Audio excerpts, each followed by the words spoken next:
Salut tout le monde! Avez-vous déjà dormi la nuit dans l'obscurité totale et soudainement entendu un bruit dans la pièce? Vous voulez savoir ce qui se passe là-bas. Mais vous ne voulez pas vous lever et allumer la lumière, et naturellement vous n'avez pas de lampe de poche à portée de main. Il faut beaucoup de temps pour allumer le téléphone, et on ne sait pas toujours exactement où il se trouve. J'ai moi-même rencontré cette situation plus d'une fois, et aujourd'hui j'ai décidé d'y remédier une fois pour toutes. De nombreuses personnes ont une prise à côté de leur lit où elles branchent leur téléphone pour le recharger la nuit. J'ai décidé de profiter de ce moment et de transformer mon chargeur de téléphone en une petite veilleuse.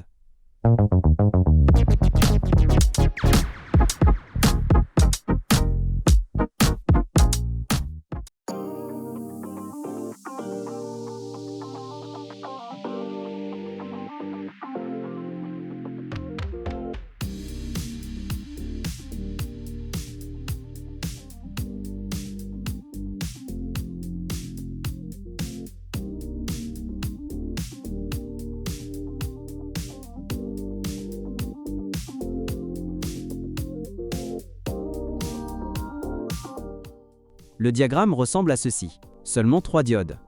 Nous leur fournissons 5 volts via le bouton. À cette tension, les LED fonctionneront parfaitement, même si elles seront très douloureuses. Et il est peu probable qu'ils atteignent l'âge de la retraite dans ce régime. Pour réduire la tension, j'ai ajouté 2 diodes au circuit. Les 2 diodes sont marquées un N4007. Le circuit assemblé ressemble à ceci. Il n'y a rien de compliqué. Lorsque j'appuie sur le bouton, la LED s'allume. J'ai percé 4 trous dans le boîtier de l'alimentation. 3 d'entre eux avec un foret de 5 mm et un avec un foret de 2 mm.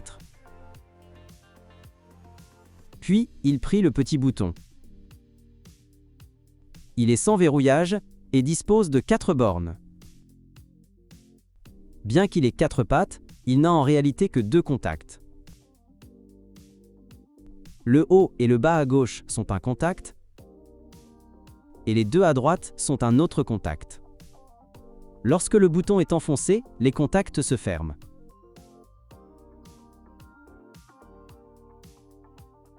Après avoir inséré le bouton et la carte, un petit problème est apparu.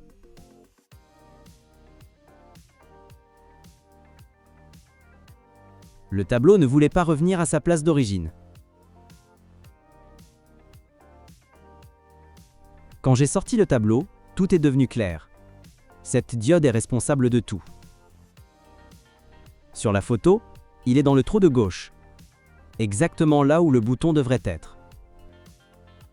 Pour que cela ne me dérange pas, je l'ai retiré et je l'ai soudé sous la carte.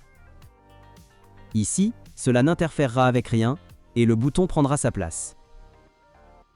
Ensuite, la carte s'est redressée comme elle le devrait et la diode ne touche même pas la paroi du boîtier. Ensuite, j'ai placé le bouton à l'extérieur du boîtier, après avoir d'abord mordu 2 jambes inutiles. Ensuite, j'ai également inséré des LED dans les trous, plié les jambes d'un côté, et j'ai tout soudé ensemble.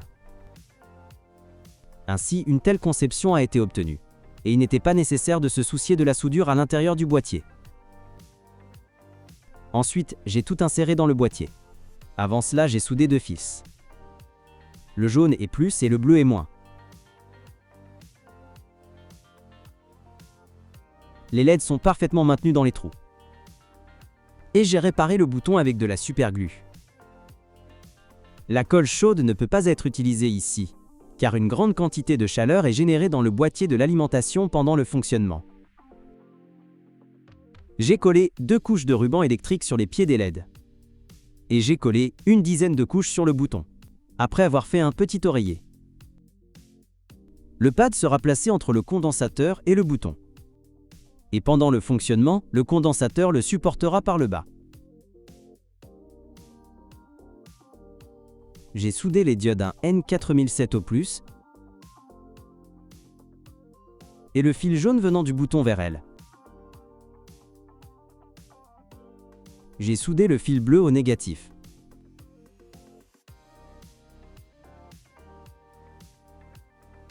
Ensuite, j'insère la carte dans le boîtier d'alimentation. Et soigneusement, à l'aide d'une pince à épiler, je dispose les fils.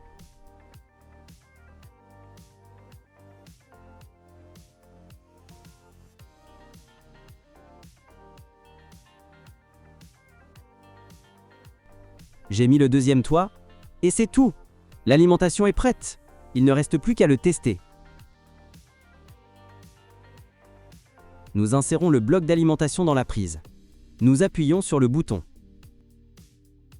Même en plein jour, l'ampoule brille très fort. Il vaut mieux ne pas regarder la lampe dans le noir. C'est très aveuglant. Mais il illumine parfaitement la pièce. Il est facile de trouver un chat sur le canapé, un chien sur le sol ou un gremlin sous le lit.